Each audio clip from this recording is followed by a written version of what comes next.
Sampai menit ini, kami belum mendengar dari kelompok tertentu yang menyatakan bahwa kami telah beristikharah bahwa Capres dan Cawapres 2024 adalah ini.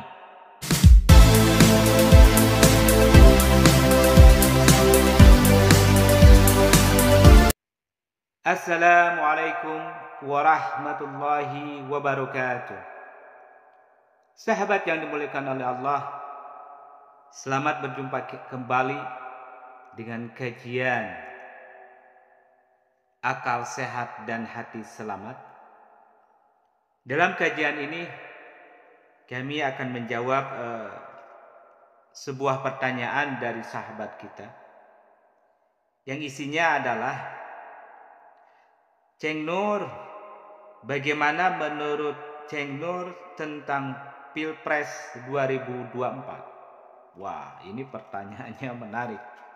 Karena besok lusa kita sudah mencoblos Pilpres maupun Pileg dalam satu paket. Sahabat yang dimuliakan oleh Allah, yang sudah pasti Pilpres maupun Pileg di dalamnya adalah pemilihan calon legislatif.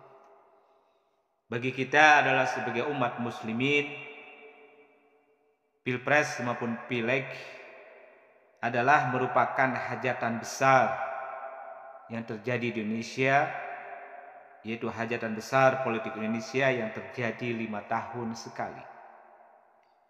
Hajatan besar ini adalah sejatinya yang punya adalah hajatan rakyat. Tentu hajatan besar ini yang menentukannya sudah pasti adalah rakyat. Maka suara rakyat adalah suara yang sangat penting dalam Pilpres maupun Pileg ini. Sahabat yang dimuliakan oleh Allah, politik dalam kajian Islam masuk dalam ranah fikih siasi, dalam ranah fikih. Sementara kajian fikih itu adalah merupakan hasil ijtihadi. Hasil ijtihadi adalah merupakan hasil pemikiran. Sedangkan hasil pemikiran merupakan produk budaya.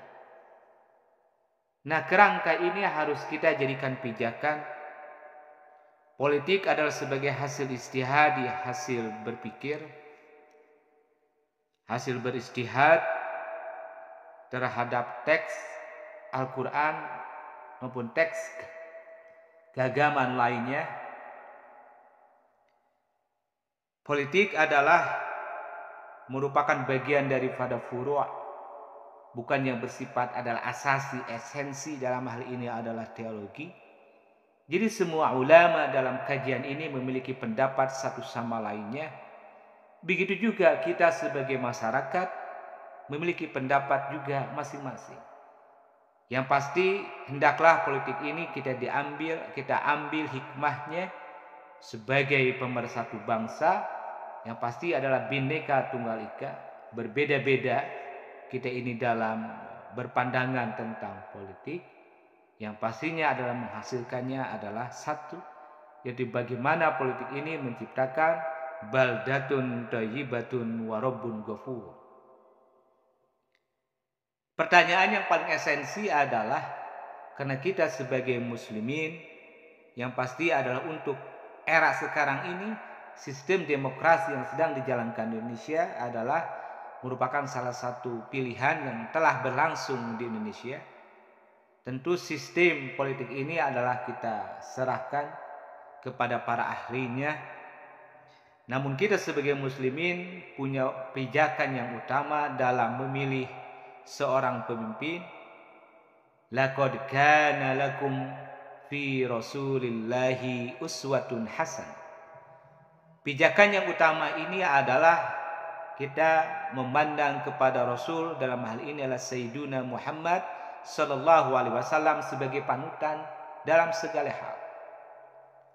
Nabi Muhammad sallallahu alaihi wasallam diutus oleh Allah bukan mengurus dalam hal ini tentang keagamaan, tentang ibadah, melainkan lebih daripada itu mengurus juga tentang kesosialan kemasyarakatan, dalam istilah sekarang adalah tentang politik.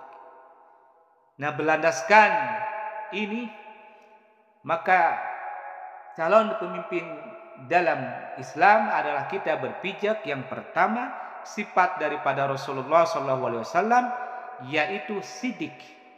Hendaklah seorang pemimpin baik capres maupun cawapres ini adalah sidik. Artinya benar, dapat dipercaya, jelas rekam jejaknya, tidak pada masa lalu bilang A, pada hari ini bilang B. Artinya siddiq.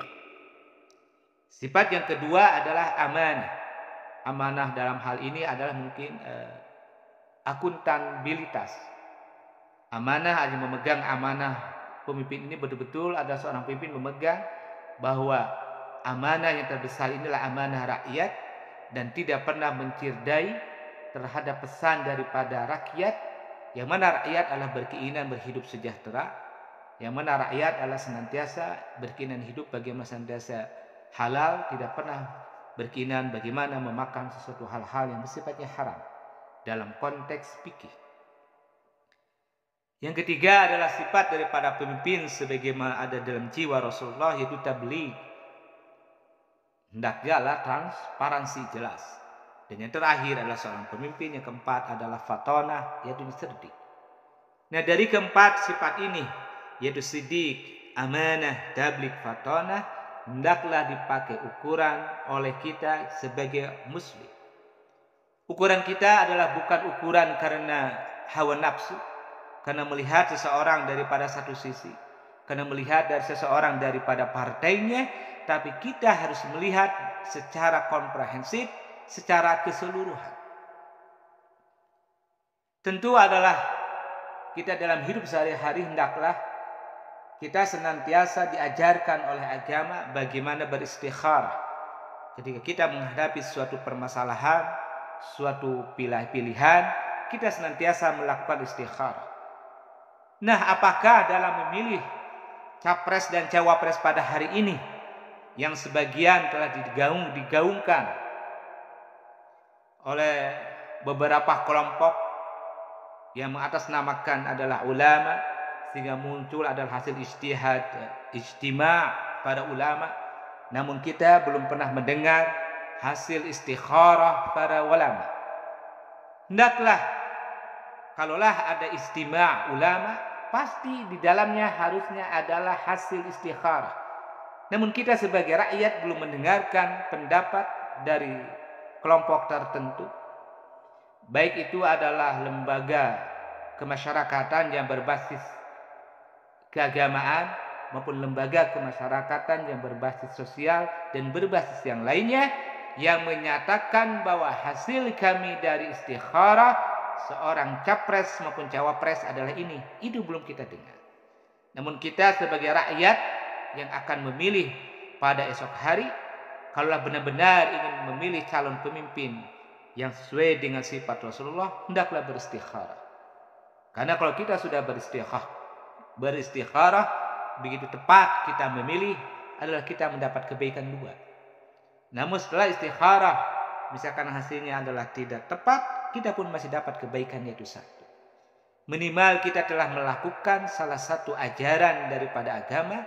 Hendaklah ketika dihadapkan dengan berbagai pilihan, kita berdoa, dalam hal ini beristikharah, tanpa kita melihat siapa yang menganjurkannya, namun adalah anjuran daripada agama. Demikian.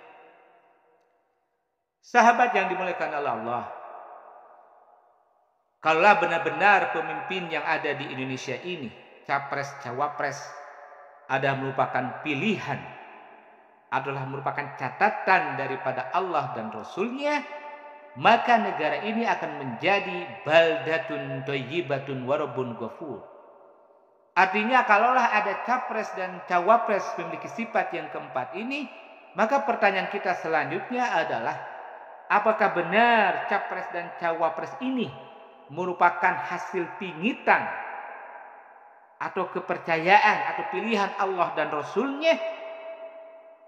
Karena kami yakin, kalaulah seorang telah menjadi pilihan Allah dan Rasulnya, maka pemimpin itu akan menghasilkan bangsa ini adalah baldatun thayyibatun wa rabbun ghafur. Namun dalam konteks ini mungkin Allah kita masih menjalani perjalanan berbangsa dan bernegara yang mungkin satu saat nanti kita akan mendapatkan seorang pemimpin yang betul-betul telah dipilih oleh Allah dan Rasul-Nya, dan betul-betul pemimpin itu adalah dapat menciptakan baldatun thayyibatun wa rabbun ghafur. Sahabat yang dimuliakan Allah, demikian pandangan kami ini dalam kajian ngaji Akal Sehat dan Hati Selamat. Adapun pilihan besok hari, kami persilakan kepada para sahabat sesuai dengan hatinya, bukan sesuai dengan hawa nafsu. Atau kalau sahabat masih punya waktu, silakan beristikharah dalam memilih tanpa kita mendengarkan sekelompok yang mengatasnamakan A dan B. Tapi kita telah diajarkan untuk senantiasa beristikharah manakala kita dihadapkan dalam pilihan-pilihan yang sangat penting. Demikian yang bisa kami sampaikan. Yang pastinya kami senantiasa berdoa kepada para sahabat, Allah limpahkan rezeki dan Allah limpahkan kesehatan. Wassalamualaikum warahmatullahi wabarakatuh.